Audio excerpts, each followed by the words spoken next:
Hey, what is up everybody, and welcome back to another video. Second video today. Check me out. I know, being productive. What the fuck's that all about? Of course, the other video won't be coming out for like at least another 2 days or something, because it's one of my Vox Machina ones and it got blocked and it's gonna take at least 2 days. Unless Amazon are just like, how about no? And just completely outright dispute the thing and do not let me do it. But it's in dispute right now, so that takes 48 hours, unfortunately. So that'll not be out for another 2 days. I've also made a Gravity Falls one. Again, that's in dispute. That's not going to be coming out for hopefully in 2 days as well. So, oh, it hurts. Oh, my brain. But anyways, regardless to that, we have a new death battle, and by a new one I mean a new one, an actual new, brand new, from the depths of hell death battle. Sorry if you can hear that. You'll also see that in my Vox Machina episode, my dog is kicking off outside with his ball, so you know, if you can hear that, I do apologize. Yeah, the newest episode. So I really wanted to make this one because, one, it has Omni-Man in it. I really like the Omni-Man versus Homelander, but that one was a shoo-in. Everybody knew everybody knew who was going to win that one. There was no way in hell that Homelander was ever winning that fight. But this one, I would personally say that it's not really a close call. I'm not one of those dick suckers of Dragon Ball where I'm like, you know, but can he beat Goku though? You know, one of those guys. I get that universe is super overpowered, and, you know, rightfully so. But, like, in terms of what they can do, I can't see Omni-Man beating Bardock in my head. Granted, Bardock hasn't really had much time to shine. You see him canon-wise in a flashback in the manga that'll be coming out at some point, I'm sure. And also the beginning of the Broly movie, I think, when you see Frieza destroying the planet and he goes up and tries to stop the big death ball there that's heading down. I'm pretty sure that's... Yeah, I think those are the only two canon moments that you see Bardock, because there is a movie I'm fairly certain that he's in, but I don't think that was canon. I also don't think, well, it won't be canon that he has Super Saiyan, but whether they give him Super Saiyan or not, it is in the games and what have you, and we've seen him with it, but I don't know if he ever has that. Well, he never had that in the manga. You never see it. Obviously, Goku was the first person to go Super Saiyan, and Bardock was long dead by that point, so yeah. But anyways, I'm going to say I can't see Omni-Man winning this one. Saiyans are pretty goddamn powerful race, and just off the top of my head, like, the stuff that they've defended against and done, they pillage. They are basically Viltrumites. They're all the same, you know. They pillage worlds, and I think like Saiyans, they just like profit from them and basically make them make money or whatever, and then give that money to King Cold / Frieza, because Frieza kind of owned their asses. But yeah, I'm gonna go with Bardock, but I don't know if I'm correct. But we will find out very soon. In fact, in probably about 21 minutes, because that's how long the episode is. So without further ado, let's go. I hope you guys are excited. Well, I already said it. Let's go. Alrighty then. Brand new death battle. Versus Bardock, the ostracized Viltrumite and the doomed Saiyan. Hey, look at the animation, dude. And Hell yeah. It's our job to analyze their weapons, armor, and skills to find out who would win. A death battle. Oh, Uzaru as well. Omni-Man, Earth's once greatest hero. Alongside the Guardians of the Globe, he protected the world from all. He was a beautiful hero. And then, in a single day, it all went horribly wrong. He was a disgusting villain. My God. Who, Omni-Man? Who indeed? That is fucked up. That scene is fucked up. Author J.K. Simmons, yet it was all a charade, with his murderous rampage only brought to a halt thanks to his own son. It all starts with his home planet, Viltrum, which I hear is a totally lovely Oh, utopia. 100%, yeah. Brutal mortal combat. With a K.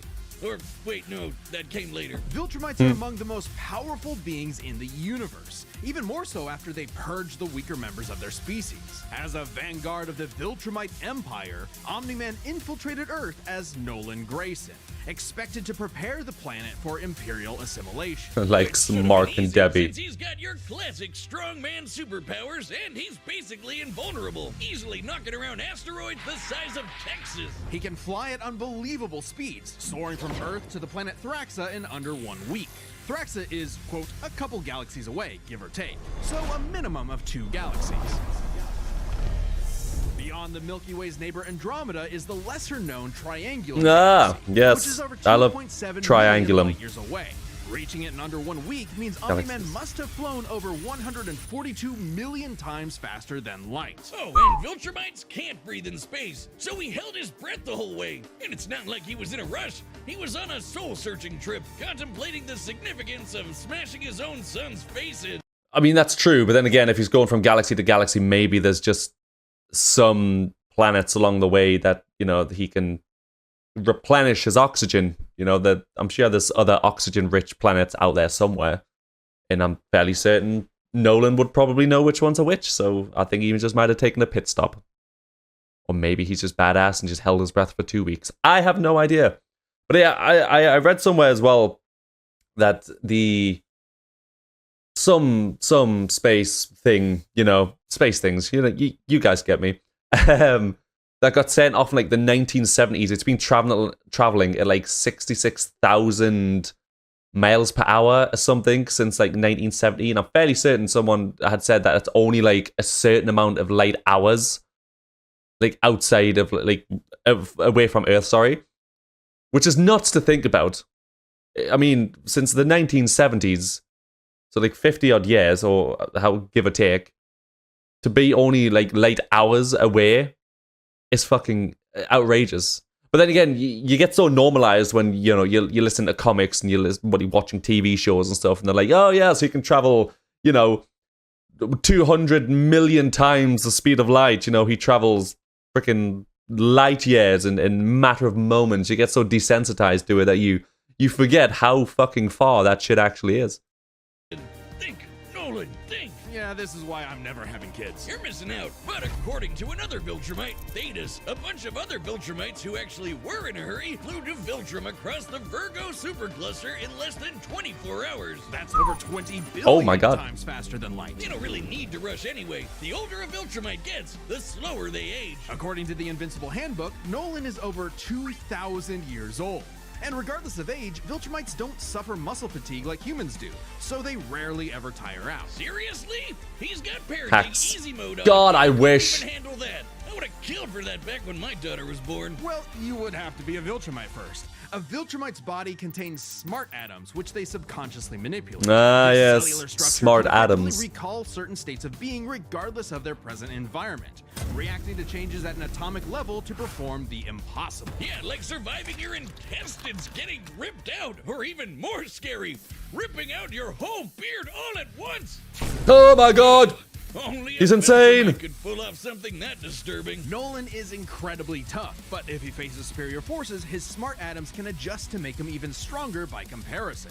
This is why Viltrumites are considered Ah. Most weapons in the universe can't even scratch a Viltrumite like him. Even a ship's cannon like this one can't take down a Viltrumite, and it obliterated a massive solar disk nearly half the size of a star. Speaking of planets, he's strong enough to shatter one by flying straight through it. A planet so big it has a whole ring around it. The Oh my Roche God. limit factor What is dictates this? the size a celestial body must be in order to disperse orbiting material as a ring. In short, an Earth-sized planet can't support such a ring, meaning this one must be much larger. And don't get me started on how the ring is actually made up of dead bodies because, spoilers?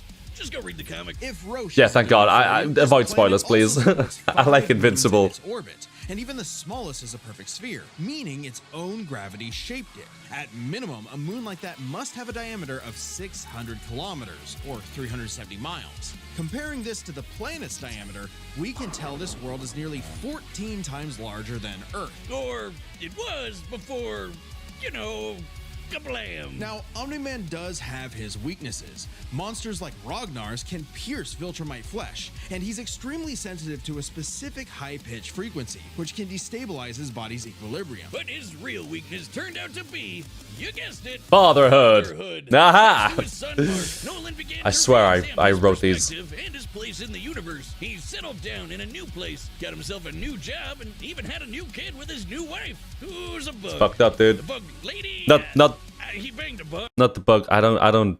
You know, I don't. You smashed a bug. All right, it's weird. I get it, but you do you. And if it's a whole planet of bugs, and Viltrumites, I think they just smash anything and everything, and just procreate with whatever the hell they can and whatever the hell they want to. And if you have the insides to withstand Viltrumite sperm, which I can only imagine probably comes out at Mach 10 and would rip a normal person apart, you know? I mean, fucking Debbie, she's a trooper. She's like Chi-Chi, you know? But God bless her soul, because I'm sure somebody worked it out that Goten would have been born or conceived around about the time where Goku was training to be in Super Saiyan, so he was like a Super Saiyan constantly. So my God, Chi-Chi's insides must be fucking dust. Why? Poor girl. Man? How? And also, don't do that in front of your son. That's creepy as fuck. Everyone deals with So parenting fucked up. stress in their own way. When Nolan was lecturing to Mark about how insignificant people are, Mark wasn't the only one he was trying to convince, if you catch my drift. Nolan Grayson's real mission isn't planetary conquest or saving the innocent. It's to discover if a violent man who can break the world can also be a good father. God So cute. Omni-Man. Alright, let's see my boy, Bardock. In the far reaches of the cosmos laid a world with a people like no other, born and raised to do just one thing: fight. The Saiyans, a proud warrior people from the planet Vegeta, ruled by, Vegeta. And his prince. Exactly. Prince Their Vegeta. pride blinded them to the truth of their impending doom. But perhaps one Saiyan represented the best of them, even during their waning glory days. Bardock. He's cool, he's crude, he's got a bad attitude, and if he goes apeshit, you're totally screwed. And guess what? He's father of Goku. Oh wow, I never would have guessed. Right? What a curveball. So what does that make Turles? Who? Turles. Bardock Oh, was a Turles, yeah. cold-blooded killer, ruthlessly conquering planets in service to the Saiyans' true overseer, Lord Frieza. They Turles. didn't just conquer planets, they wiped out every living thing, leaving Frieza uninhabited rocks to sell away. Bardock was an asshole. Rocks a sick Until he bandana. wasn't, Bardock's story It's has true. evolved over the years, with multiple iterations to draw from. including There it is. one where he's a brilliant scientist.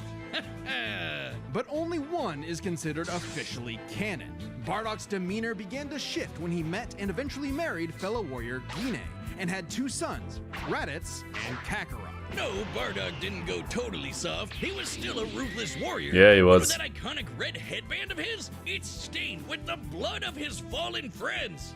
Oh my Hardcore. God. Bardock could fly, move faster than light, and was naturally adept in using his ki as an explosive weapon. AKA shooting lasers from his hands. True to his Oh, brutal what a screwy game. nature, Bardock's moves are all about overwhelming power. His final spirit cannon is like a ki-powered bazooka. His rebellion hammer punch ignites enemies on contact, and his rebellion spear basically turns him into a supercharged battering ram. The guy has no chill. He will run you over, break your spine, Leprechaun. light you on fire, and then move on to the next guy. All in a day's work for a Saiyan. Marriage didn't change that. While Bardock cared for Gine, in fact being one of few Saiyans of his time to actually have a romantic partner, he was still no family man. Like most Saiyans, he Just saw like his sons Kakarot. as nothing more than future soldiers. Bardock was a low-class warrior, so it was unlikely his kids would grow up to be anything more than battlefield fodder. But they would still possess I the mean, Saiyan's Raditz, power, definitely, a but- transformation that was the key to their planetary devastation. Big Monkey! Under the light of a full moon, a Saiyan with a tail manifests the Uzaru. This great ape form increases Bardock's power tenfold, turning him into an unstoppable kaiju. Quick, Someone call Yajirobe! While some Saiyans can maintain control over this berserker form, low-class warriors like Bardock don't receive the same level of training as those of higher birth. Prince Vegeta's control is so precise he can speak while changed, but Bardock cannot. Hell, it's questionable if he even remembers everything that happens when he goes full tilt gorilla. The Saiyan strategy is pretty much just monkey see, monkey smash. Yeah. Despite being low class, Bardock's power level nearly matched that of King Vegeta, who could destroy multiple planets at once. At about this time, King Vegeta's power level was around 10,000. Yeah, we know power levels are kinda janky. Nobody can agree little on bit. what the number really means. Outside of his fight with Gas, Bardock doesn't really show any high-end feats in canon, but we can use power levels to compare him to other characters with similar levels to better understand his potential. Like when his son fought Prince Vegeta. What's the scouter say about his power level? It's over! It's over! Yeah, it's a mistranslation. To fit Vegeta's lip flaps, but we only cover the cold hard truth, damn it. According to this movie pamphlet, Goku's power level between his fight with Vegeta and his trip to Namek was 10,000. This lines up with that previous reading and puts And him now on par with it's Bardock. like Goku's training during the trip eventually raised in the to quadrillions or 90,000 some upon shit. arrival, but this gives us a clear window. Yeah, early in the trip, he had to dodge a bunch of incoming asteroids and blast his ship away from a star, which is impressive considering the speed involved. The planet Namek is outside Earth's quadrant of the universe, and it took his ship 6 days to make the journey. Traveling a quarter of the universe's diameter would put the ship over 9.5 trillion times the speed of light. And Goku would have had to keep up with that kind of speed to do all that other stuff. Makes sense given far weaker characters could reach the moon in a fraction of a second. Should be trivial enough for Bardock. All this speed and power meant when Bardock and his team assaulted the planet Cereal, they went, cheerio! Bardock ravaged the planet, Yeah, he did. annihilating its people. Then he ended up until protecting he them. found 2 survivors, a mother and her child. Some may call it weakness, others a moment of clarity. But Bardock was suddenly reminded of his wife and recently born son. He chose to spare the two, and even pushed himself far past his limits to protect them from his own Frieza Force allies, who taunted that Frieza had dire plans for the Saiyans' future. This moment changed Oh, Bardock, scumbag. making him more appreciative of his family and cautious of Frieza. When all the Saiyans were called back, I will say though, because if they keep showing clips of the Broly movie, the old Broly movie, the one from like I think it was like 1996 or something crazy like that. That had the stupidest reason for like a villain to be a villain. Like, I'm fairly certain it's just Goku kept crying, being a baby. He just kept crying. That's what set Broly into his rage fit that he has. That was his premise. Crying baby. Bearing in mind, Broly was also a baby. Just gonna let that one simmer. If memory serves, which we all know that's not something you should listen to me for. to Planet Vegeta for mysterious reasons. He had a hunch something was up. So before his final stand, smashing through hundreds of soldiers before coming face to face with the tyrant, he sent his youngest kid away for protection. A choice that allowed his son to thrive. And hey, that's what good parents do. A choice that He was a good more dad. significance than Bardock could ever imagine. And then Dildo Dickhead blew them all up and he died. Dildo dickhead. Or did he? Oh. Got killed so freaking hard he got blasted back in time. Actually, he was pulled away by these two who miscalculated and misplaced him incorrectly in the time stream. Blah, blah, blah, non-canon, whatever. He survived. And when he realized what happened, he got so unbelievably pissed. There we go. He went Super Saiyan. What? All right, this is very much an alternate universe what-if scenario, and it is jarring. But think about it. The Super Saiyan form is not achieved through training alone. It requires dedication, introspection, victory, failure, love. A tingle in your back, Frieza apparently. destroyed the Saiyans because he feared the possibility of the Super Saiyan, a Saiyan with power that could rival his own. But perhaps Bardock's transformation was more than simply a what-if. He had begun to take the very steps his son later would to achieve the form. Perhaps if Frieza had hesitated, even for a moment, his fear would have manifested before him right then and there. Damn. God, he More looks good. what-if for Bardock. Hell Figured yeah. out how to be the truest Saiyan right at the end of it all. I know Kakarot would be proud. Alright, let's see it. Hey, shout out to everyone who believed in us during our recent crowdfunding. And joining you in that support is the first ever sponsor for an independent Ba-dum, Death Row ba-dum, episode, bum, ba-dum. Manscaped. I love Manscaped, but let's skip it. There we go. Here we go. All right, the combatants are set, and we've run the data through all possibilities. It's time for a Death battle! battle! What the fuck are you doing there? The hell was that?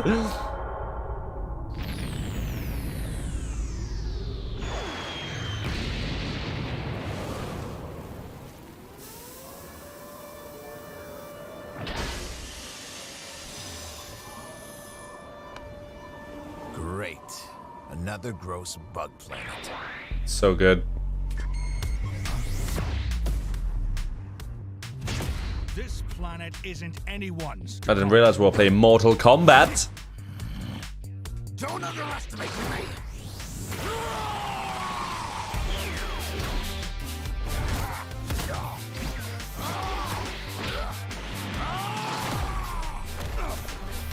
Just like my son, sticking his nose in places he's not ready for. My son would kick his ass! Yeah, probably. Definitely right now. Mark ain't shit.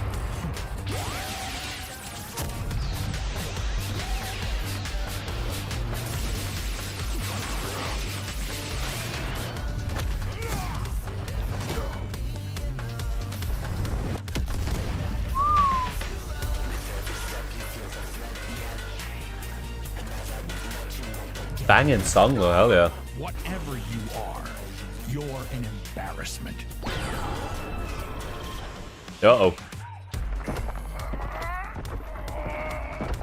Wait till you see the real power of a Saiyan. Now this is when Goku needs to come in with his goddamn fucking Super Saiyan Blue, Super Saiyan Am I supposed to be Kaioken times 10. Oh, just Ultra Instinct, really.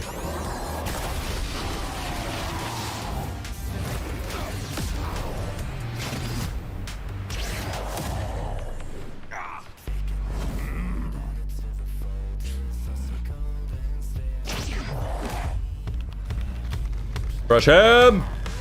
Make him pop like a balloon!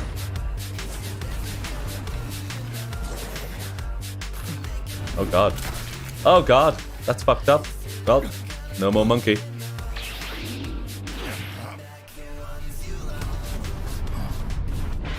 Shit. I mean, right now, fucking Omni-Man doesn't even have a scratch on him despite all the shit that they pumped into him. Is he actually gonna win this fight? My sons need me. I won't let you take me from my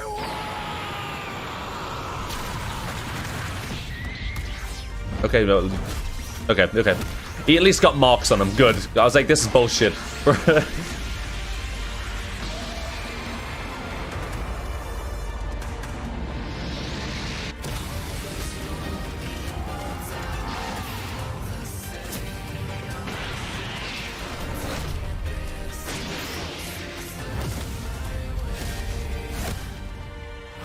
Your time is up! I'm not sure who did the voice for Omni-Man though, but you're doing a bang-up job. It sounds a lot like J.K. Simmons, I think. Saiyan. Remember it. That's fucked up. I don't know if I agree with that.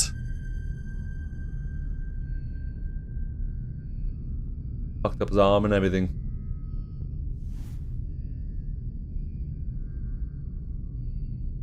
Fuck. Just fuck. Oh, okay, these Gokus have got to stop picking fights with guys in capes. Pitting Saiyan against VILTRUMITE is fascinating. Among the many similarities, 5 specific categories stand out. Starting with speed. I get the experience. Nolan is 2,000 years old. Dodging asteroids at 9.5 trillion times light speed, much higher than the Viltrumite's fastest speed. Add on the 50 times multiplier from Super Saiyan, and it's a huge difference. Right, Bardock clearly has the speed advantage, but strength and durability are another story. Though it doesn't seem like it at first, Bardock scales to King Veggie, who wrecked 3 planets at once, and Omni-Man only smashed 1. But given how big that one planet was, the numbers are actually pretty similar, until we factor in the Super Saiyan boost, right? Well, there's a catch. A major plot point in Invincible involves the coalition of planets admitting that their weapons cannot hurt Viltrumites. So, when their ship's cannon obliterated this gigantic solar disk, it highlighted just how tough the Viltrumites really are. This disk completely blocked the sunlight and heat between a planet and its star. And this is no ordinary planet. Its size and density are so high that its inhabitants are as strong as Viltrumites just due to living in its natural gravity. To fully block the light to such a planet and remain in consistent orbit, the disk would need to be positioned at its L1 point, the spot that creates an uninterrupted view between sun and satellite, and the disk itself must be about half the diameter of the star in question. This means the scaling of the disk puts it at 3 septillion tons. That's 24 zeros! Which makes Omni-Man over 11,000 times stronger than base Bardock. Not even the Great Ape or Super Saiyan forms could make up that difference. So strength goes to Nolan. What about Still, Super Saiyan 2, numbers 3? aren't everything. Oh As far God, as Super versatility in Saiyan. combat goes, neither had one distinct advantage that could win outright. Omni-Man survives in space for much longer, but Bardock barely squeaks out the edge here thanks to his ranged versatility with key attacks and, of course, Super Saiyan. Okay, let's address the Super Saiyan Bardock thing. Yeah, also, the whole versatility thing. Saiyans can't survive the vacuum of space. They can fly outside of the planet to the point of, like, staying in the atmosphere. But it was said by Vegeta in, I think it was the Granola arc, that Saiyan... Oh no, it might be the Mora arc. That Saiyans can't survive in space. They just can't. And also when Frieza destroys the entire planet, he can, because he's a little fucking cockroach. Frieza can survive the vacuum of space. It's perfectly fair to question whether or not the form should be in this comparison at all. However, even with the form included, Nolan still takes this, especially when it comes to our last 2 categories, experience and stamina. Yep, Omni-Man's been around a lot longer than Bardock, over 2,000 years, and even with Super Saiyan, Bardock's no master of the form. And without that mastery, the form drains the user's energies at an increased rate. Which brings us to what may be Omni-Man's most surprising advantage. Those weird smart atoms. Saiyans like Bardock can fight for days on end, but only for so long.